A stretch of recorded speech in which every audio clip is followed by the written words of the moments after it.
laawol kisal ko laawol peewal e ɓantal. kala faalaɗo landade landal mo wawi waɗude star 61 ko woni étoile 61 inchallah rahman ɓe jabano e mbir wo ko allahu lanɗon newnani ɓe haray ɗo men andintina ɗo inchallahu janggo e 20 heures l'heure paris on haray bayanana ka radio lawol kisal haray ko usasi abdallah bruxelles woni kowoni waɗude bayana on haray noon ko fi e cergal woni temo on janggo e 20 heures l'heure france on inchallah haray yontere hande kadi si tawi joni yontere hande jaaɓi e haray woni e waɗande bayana on haray ko usage ahmadou bari branche haray ko kamɓe woni en waɗande yontere hande haray noon ko fi wondigal ko ɗum woni temero inchallahu yo allah lanɗo newnu tawna en e jaam moƴƴere haray usage en ɗo men udditande ɗo adiɓe wadde ɗen filande inchallah hajja ontuma jonno mi konngol inchallah ala si allah jaaɓi usage nam nam assalamu aleykum ɓe natirɓe ɗo numéro maɓɓe on no sakkitori ko 24 49 assalamu aleykum waaleykum salam wa rahmatullahi wa barakatuh nam usaji no jenti on ɗon awa assalamu aleykum usad waaleykum salam wa rahmatullahi wa barakatuh ala toon jantum awa ko min binta so bruxelles minni question an on hari ko andugol si wono ɓe ɓeyin ɗon ɗo wono ɓe suufiɓe goɗɗo noon no wawi juulugol ɓaawo maɓɓe wono tigjono suna hen question labaɗo aray jomiraɓe gande ɓen no wii si tawi woni hiɓe jogii finde nde tawata ɗen hiɗen andi ɗen ɗe kontuɗen wondema ko non woliri haray juulugol ɓaawo maɓɓe sellataɓe so ɗum yaltinaɓe ka diina kono noon awamuɓe maɓɓe ɓen wono heewɓe ɓen ka meɗen ɗo ɓe annda ɗum ɗon hiɓe muɗum tun ɓen ɗon si tawi on tigi ɓaali kaw juula no juula ɓaawo maɓɓe ɓayno woodi woɓɓe maɓɓe si a wii ɓe no ka deftere moɗon wondema salatul fati no ɓuri ɓurana laaɓi guluje jeɗɗi ɗo wiyete nagonga ala ko ɓuri al ɓurana si a wii ɓe no woodi ka deftere maɓɓe wondema hunde kaari no ɓuri hunde kaari ɓe yedde ɓen ɗon ɓe maraɗen finde kamɓe ko feeñi kontume muɗum ɓe sikkude ko moƴƴi ko juulugol e nelaaɗo ɓe woni ko waɗgol astahfirullah ɓe woni ko ndaadgol la ilaha illallah ɓe woni ɓen ɗon ko ɓe juhaal ko majjuɓe noon ɓen ɗon hino sella ko juula ɓaawo maɓɓe kono amma jogii ɓen gandal galti nam musidɓe julɓe tedduɓe haray usa yalti ka ligne kono haray habboɗen seeɗa inchalrahman haray ɓe artoye ɗo jooni bisimillah haray ɓe anndi ɓen aɗiɗa on tigi tigi findeji ɗin ɓen ɗon wona wonɓe ɓen ka meɗen ga awamuɓe maɓɓe ɓen ɗon ella ala juulugol ɓaawo maɓɓe kono annduɗo on tigi tigi hujja joɗɗinama e makko wondema o anndi o gomɗini ɗum ɗon on ɗon haray sellata ka juule ɓaawo maɓɓe haray ɗo mi udditan ɗo woɓɓe usaji en haray ɗomi nela ɗo nelal kono yowitaki oɗo e bayana ɗo nam oɗo ko sonnajo goo o inni yomi landanomo ɗo wonde man haray himo kawtire e sonnajo goo kono on ɗon haray hina julɗo ko chrétien jo kono hara ko hittinɗo ka diina mum moƴƴa ka chrétien yaagal par ce que haray imo hay o jaɓata yaltirde ni o tiggoto harana tigga suga men kono o jaɓata yaltinde sugu makko ɗum woyɓe weldi noon on aray ka makko ɗon o ɓe yewta on ara yewta mo fii diina mum kan kadi o yewta on fii diina makko kan mo faala noon yewtude on kono mo o annda weldudugol e on ɗon kono kanko hara anniye makko on ko ndaarugol ɓay on ko hittinɗo wakkiliɗo fii diina moƴƴa on kadi yimo wakkili on inna ɓe ɗiɗo kala ɓe wakkili fii diina o hara fanude makko nden ko ndaarugol si yewta e on ɗon haa o ɗumanno haa o yilto e konko jokki ɗon par ce que tellement himo wakkili wota konko wakkili ɗon fof perdu wo yaani noon no waawi ko weldida e on ɗon ɓay on ɗon aray ka makko ko ɓe kawtal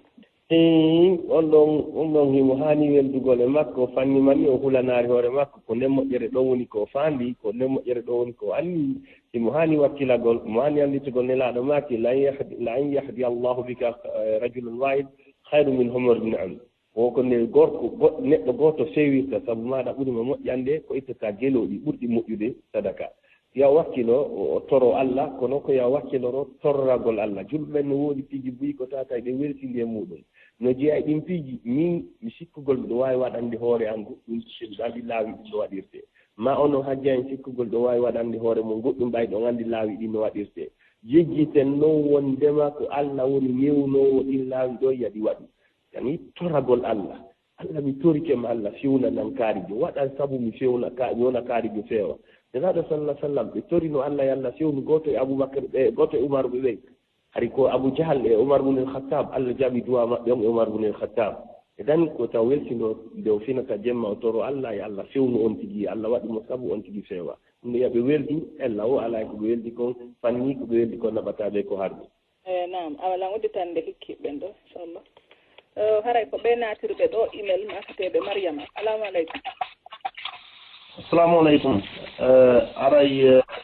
lanndugallal ngal ɗon ɗe ko hakkunde tamowo juuɗe juula e mo tamata si tawi tamowo hino duwa juulugol ɓaawo mo tamata aɓe fof ko ɓe sunniya tamugol juuɗe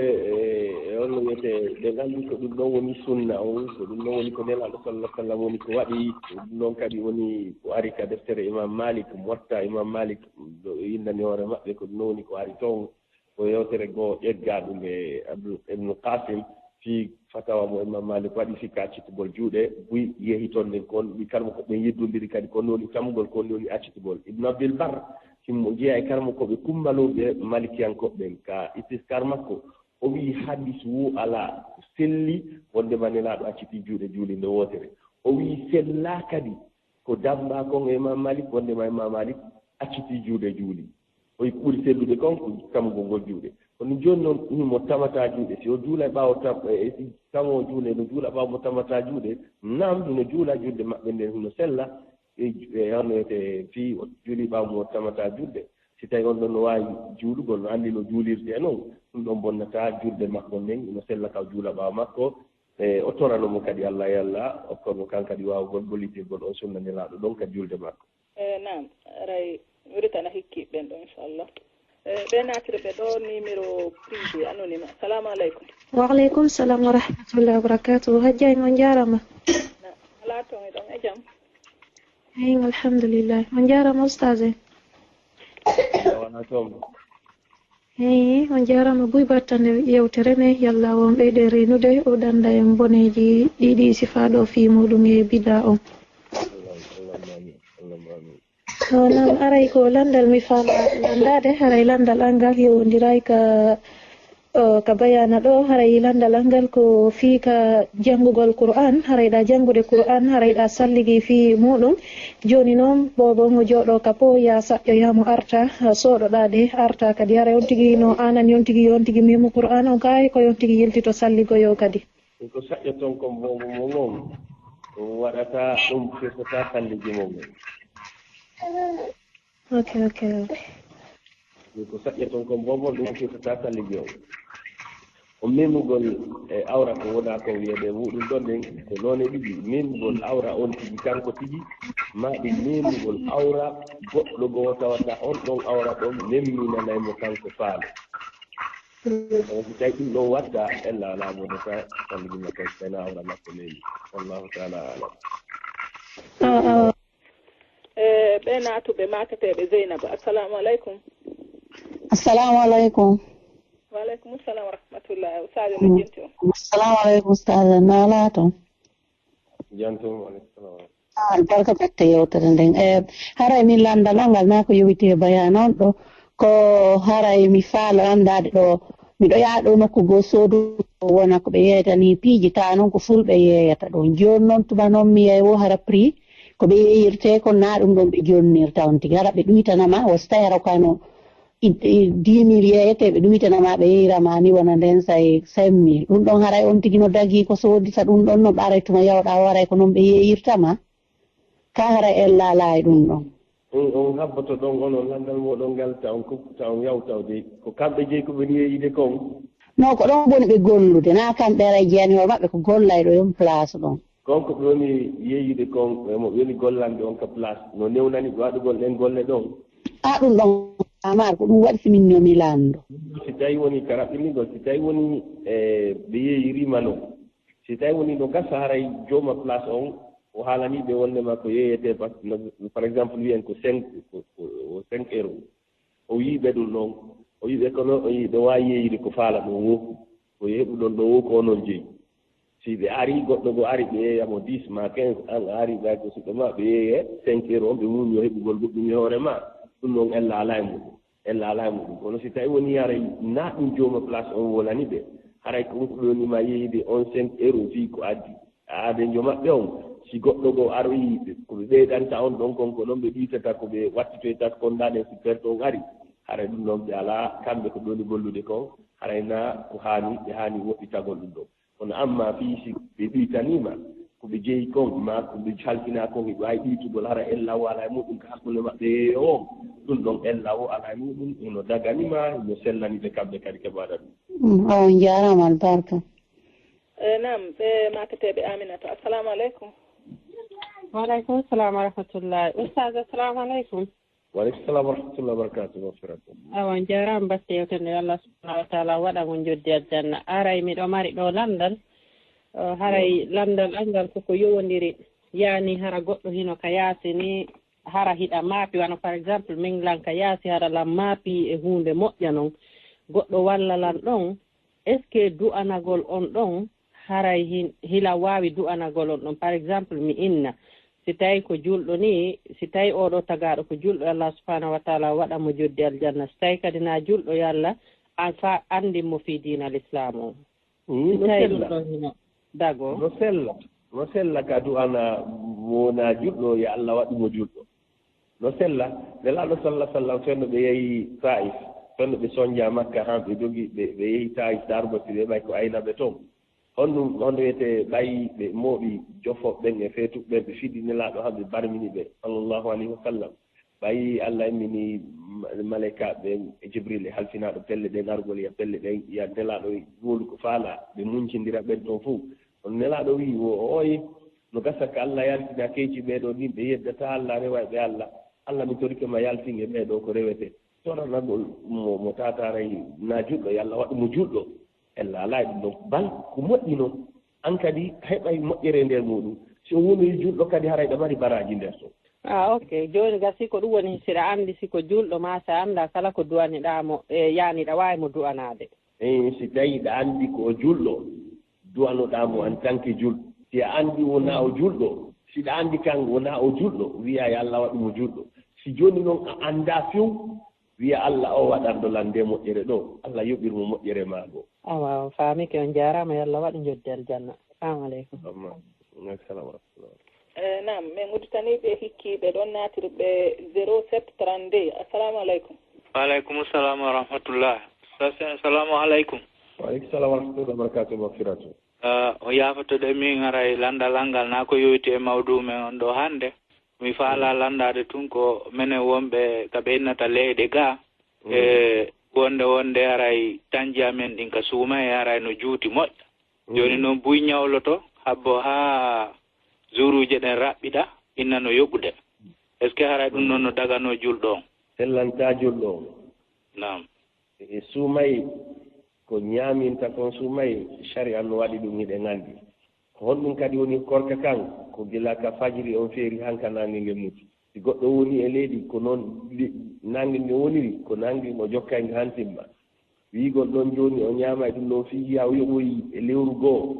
o daarami a hoore makko ka waɗana ɗon hoore makko suumay on harana ko sharia o newnanimo laa sellata ko si ɗemma haray mo nawnuno ma haray honno wiyete kuyen himmo hoore laawol na tabituɗo en tout cas ɓe sharia on sel newnani ɓen wo ɗo ñaamugol ko kamɓe ñaamata ɓe yoɓitoya kono amma waɗalngol hoore ma ko honde sa e hoorata e ko honde sa e accata ɗon diina kan na noon ariri si diina kan acciri en ɗum noon woɓɓe gooɗo no wawi ñawlaade han heɓaya jawɗi ara hoora lagguide kan nunɗi nam joni noon hay suddiɓe ɓen aray ɓay woɓɓe ɓen aray no woodi ko farliɓe aray dagotako si tawi joni manam ko wonde aray ko 4 heures du matin à 22 heures du soir woni ñallal ngal joni aray dagantako ɓe si woni tangon arrêtoyi 7 heures du matin e 17 heures le soir aray dagantako ɓe kaɓe yoɓita ɗon sonna ɗen ko ɗum hara ñamminta ɓe koko falloto debbo ko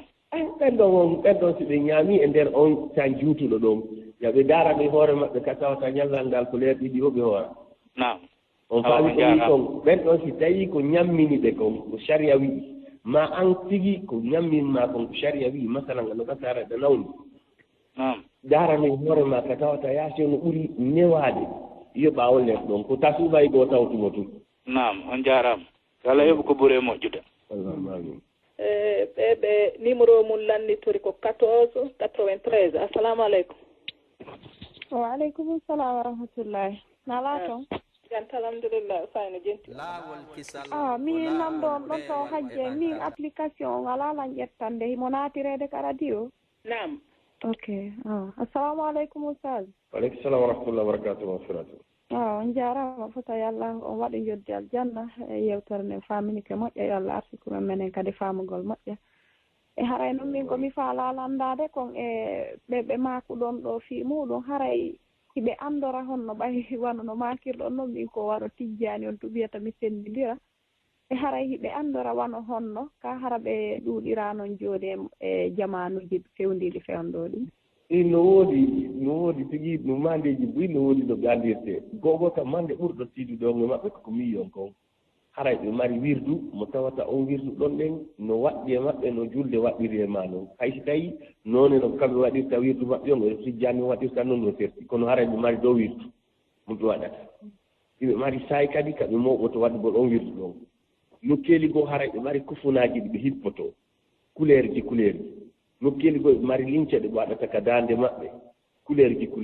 ko woni fii ko mi kon enen ka meɗen ɗo ɓay enen ko tijjani woni ɗo ado tijjani on argol ka meɗen ɗo hari ko kadiriya woni ka meɗen kono tijjaniya on ari mehi kadiriya on fof ɗum joni ko tijjani tum fayda kadiriyankoɓɓen fayda ko ka jakankeɓɓen tum woodi seeɗa non kasi joni on jarama fota ɓeyday kadi wattande yila haari on tigui anda fi ɗum ɗon on jarama fota maɓɓe dara wirduji maɓɓe ɗin heɓe mari kamɓe noone no wolirta inde Allah ma no waɗirta dicre e sayiji no woodi ko ɓe happante e adaduji no woodi ko ɓe happante e nokkeli no woodi kaɓe tummodirta laawi ɗin fof no mari ko wiyete zawiya kala katata ko leydi katata ɗi woodi ɓe mari ɓe ɗumani ɓe mari kaɓe tumbodiroyta kaɓe fottoyta worɓe maɓɓen ka fottoyta jooɗo waɗa kurwol e janto inde Allah ko ɗum ɓuri kono ko beccernaɓe ɗamaki kon fi ko ɓe wiyata on nelaɗo aray ɗum no jeeya e ko goɗɗo ɗo kaanini golle maɓɓe ɗen feetini ɓe o wi onon nelaɗo moɗon mo teddinɗon honno wawaton waɗugol on ɗon e leer gooto haray mo nokkeeli sappo e sahay gooto e nokkure e minute gooto joni par exemple joni wiyen jumaji ɗin ɓawalan saraka watte ɗon jawarati kamal wona ka meɗen laggine ɗo joni wiyen e nder laggine tun e nder Conakry ɗo tun wiyen nokkeeli ka tijjani wirrete ɗon fof Conakry ɗo tun e alansara ɗon ko honno nelaɗo gooto e Aboubacry e Oumar e Ali Ousmane wawata wondugol e ɗin nokkeeli ɗon fof e sahay gootum e muman gooto itti noon e sikke leydi e adunal nan fof ka tijjani wirrete dan ɓe mari no ɓe andir ɗon ɓe hertinagol noone no Allah rewirte e hiɗugol kadi cuuroyagol gabruji ɓe wiyata ɓen ko waliyaɓe e anndugol kadi ko ɓe wiyata ɗon wahaabi ɓe sunniyankeji fof kamɓe ɓe anni ɓe wiyata wahaabiyankoɓe ni on jarama albarka ɓay ɗum ɓe lamdama ɗum ɗon ko hunɗum noon ɓe jaabino ko honno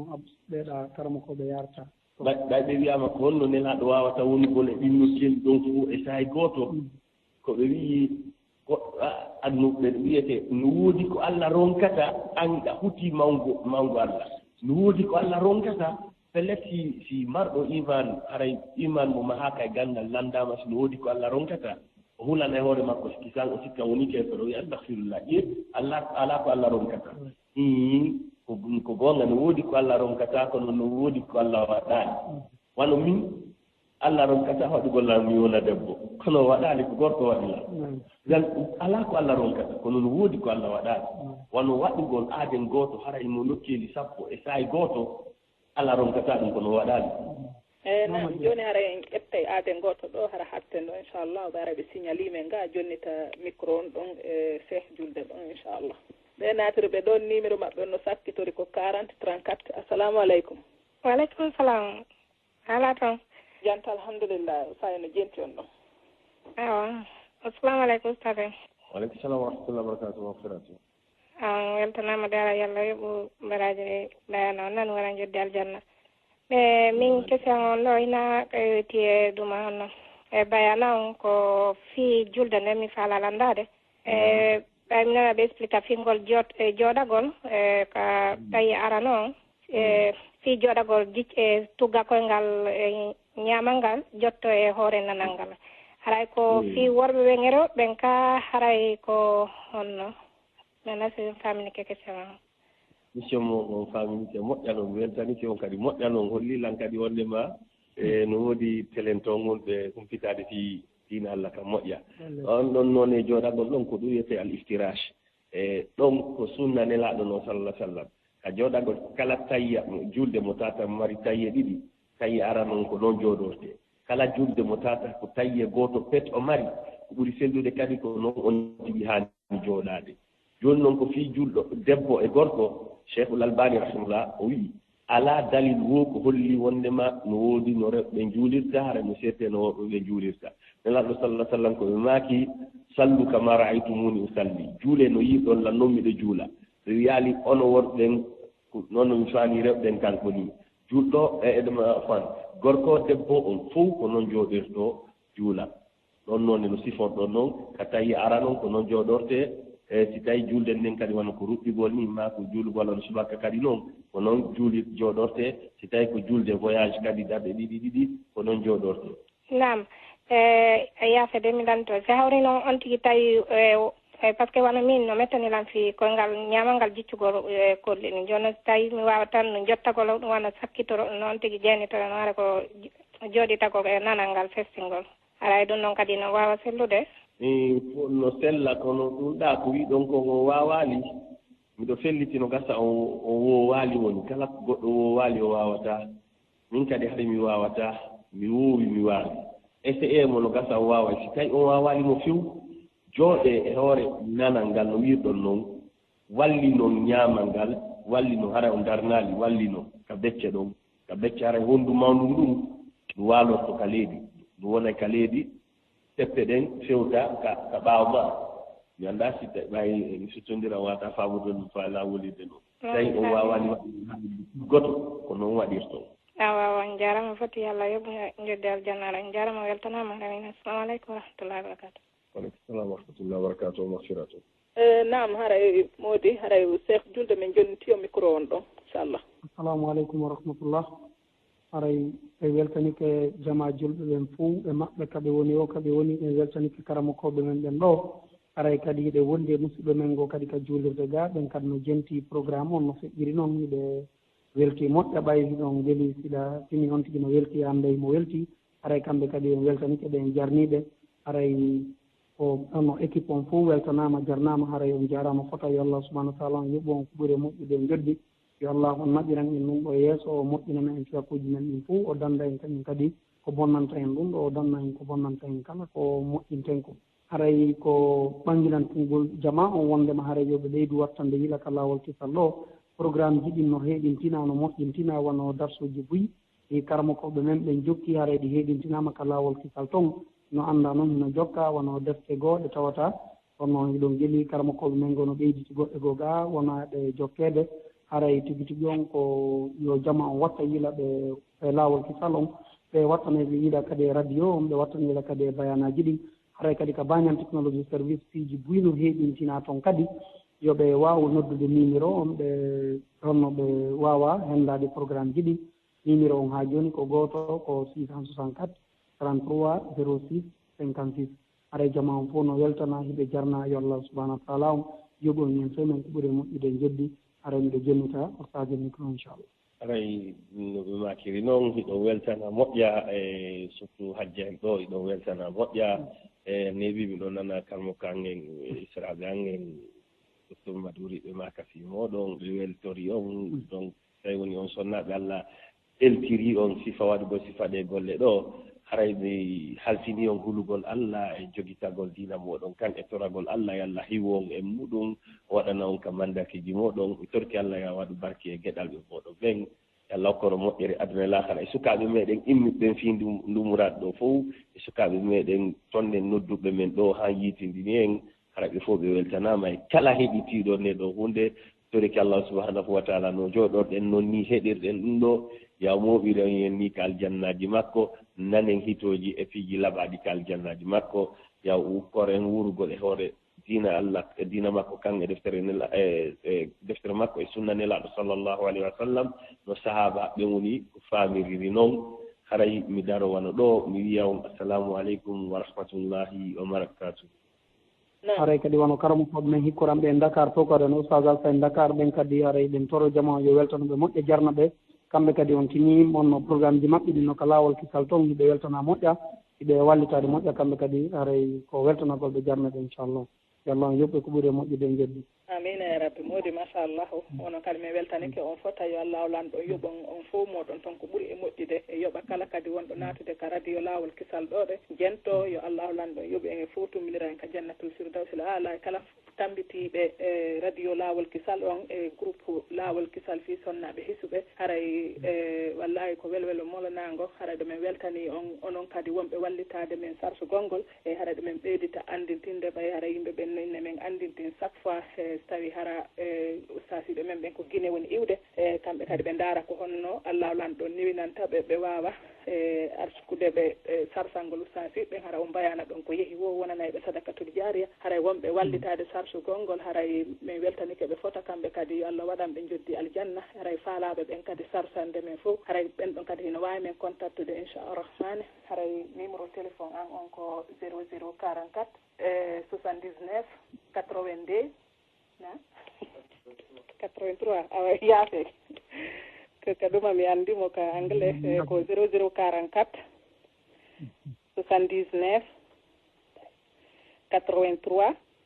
28 17 16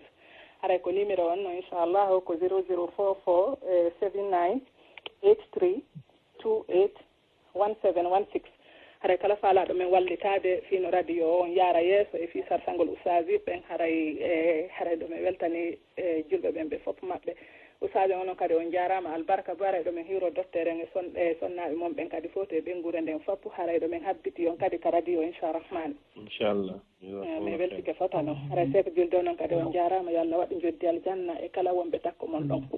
mbiɗo hiiroɗo Mouhamadou Ali en Oumar en équipe on fof ɓe nana inchallah nam assalamu aleykum wa rahmatullahi wa barakatuhu musidɓe julɓe tedduɓe haray ko ɗo wonɗen hattude no andirɗen noon inchallah haray ɓe jabanaka question ji ɓen haray ɗo min yaafini mouradu moƴƴuru kona seeɗa haray yoɓe habbo ha yontere hannde si joni yontere hannde jaaɓi par ce que hari leero on komin happana ɗon haray ɓe signali haray ko ɗum ɗon waɗi haray buyno luttiɗo ɓe jabanaka kono inchallahu haray yontere hannde en fuɗɗoray ɗin ɗon inchallah haray on weltanama on du'anama en torki Allah yo Allah weltanan en foppu meɗen haray min salmini ɓengure mon nden on foppu moɗon yo Allah lan ɗon ukku en walugol e jaam assalamu aleykum wa rahmatullahi wa barakatuh laawol kisal ko laawol peewal e ɓantal